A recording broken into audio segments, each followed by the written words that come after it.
Welcome to Tejas Viji YouTube channel. இன்றைக்கி என்னோடய channel மூலமாக என்ன பார்க்க போகிறோம் அப்படின்னா, வியாழக்கிழமை அன்னைக்கு சாய்பாபாவை வழிபாடு செய்யக்கூடிய பக்தர்களோட எண்ணிக்கை நாளுக்கு நாள் அதிகமாகிக்கிட்டே வருது.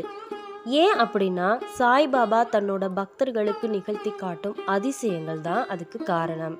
கஷ்டம் அப்படின்னு வர்றவங்களை சாய்பாபா கைவிடுறதே கிடையாது.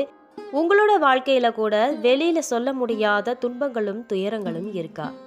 வாரந்தோறும் வரக்கூடிய வியாழக்கிழமை அன்னைக்கு சாய்பாபாவை இந்த முறைப்படி வழிபாடு செஞ்சு பாருங்க. சாயப்பா நடத்துகிற அதிசயங்களை நீங்களே உணருவீங்க.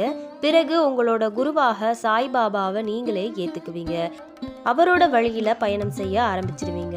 சரி, வியாழக்கிழமை அன்னைக்கு உங்களோட வீட்டில் இருந்தபடியே சாய்பாபாவை எப்படி வழிபாடு செய்யலாம் அப்படிங்கிறத நம்ம இன்னைக்கு தொடர்ந்து பார்ப்போம். வாங்க பதிவுக்குள்ளே போகலாம். இந்த வழிபாட்டுக்கு வீட்டில் சின்னதாக சீரடி சாய்பாபாவோட திருவுருவ படமோ அல்லது சிலையோ இருக்கணும். நீங்கள் இல்லைன்னா ஒன்று வாங்கி நீங்கள் முதலாவதே ஆரம்பிக்கும் போது புதுசாகவே ஒரு சிலையை வாங்கிக்கிறது நல்லது. வியாழக்கிழமை அன்னைக்கு அதிகாலை வேலையில் எழுந்து சுத்தபத்தமாக குளிச்சுட்டு இந்த சாய்பாபாவை ஒரு மனப்பலகையில் அமர வச்சுக்கிறோங்க. படமாக இருந்தது அப்படின்னா அந்த படத்தை நல்லா தொடச்சி சந்தன குங்குமம் வச்சு பூக்கள்னால அலங்காரம் செஞ்சுக்கிறோங்க. சாய்பாபாவுக்கு வாசம் நிறைந்த ஊதுபத்தியை நீங்கள் வாங்கி வச்சுக்கிறோங்க.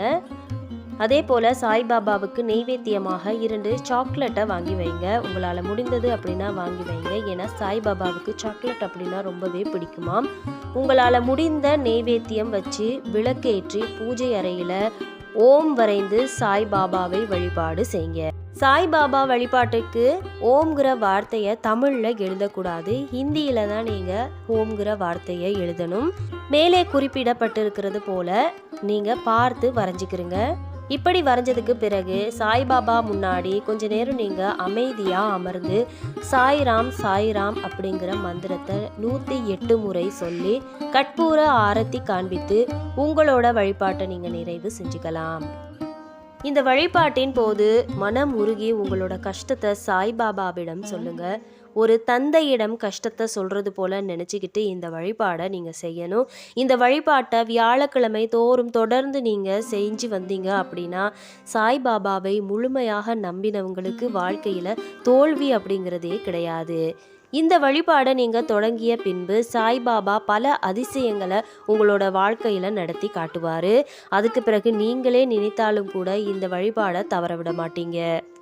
நீங்கள் 2 வாரம் கூட வீட்டில் இருக்க முடியாத சூழ்நிலை வந்தால் கூட சாய்பாபாவை ஒரு கூடையில் வச்சு எடுத்துகிட்டு போய் நீங்கள் இருக்கிற இடத்துல இருந்தே சாய்பாபாவுக்கு பூஜை செய்யும் அளவுக்கு அவர் உங்களுக்கு அதிசயங்களை நிகழ்த்தி காட்டுவார். இதை எல்லாமே சொல்லும்போது பைத்தியக்காரத்தனமாக இருக்கும். ஆனால் சாய்பாபாவை வழிபாடு செய்யும் பக்தர்களை கேட்டு பாருங்கள். இதுக்கு பின்னால் மறைந்திருக்கிற அதிசயம் என்ன அப்படிங்கிறத சொல்லுவாங்க. அந்த அதிசயத்தை நீங்கள் உணரணும் அப்படின்னா நாளைக்கு முதல் இந்த வழிபாடை தொடங்குங்க. நீங்களே சாய்பாபாவின் சக்தியை புரிஞ்சுக்குவீங்க. நம்பிக்கை இருக்கிறவங்க மேல் சொன்ன வழிபாடை பின்பற்றி பலன் பெறலாம். அதே போல் உங்கள் உறவினர்கள் நண்பர்களோடையும் என்னோட பதிவை பகிர்ந்துக்க மறக்காதீங்க. இது போன்ற நல்ல தகவல்களை நீங்கள் மேலும் மேலும் தெரிஞ்சுக்க என்னோட தேஜஸ் விஜி யூடியூப் சேனலை மறக்காமல் சப்ஸ்கிரைப் பண்ணி கூடவே நோட்டிஃபிகேஷன் பெல் ஐக்கனையும் கிளிக் பண்ணிக்கிறங்க. மேலும் ஒரு அருமையான தகவலோடு மீண்டும் உங்களை சந்திக்கிறேன். நன்றி, வணக்கம். Until then, தேஜஸ் விஜி.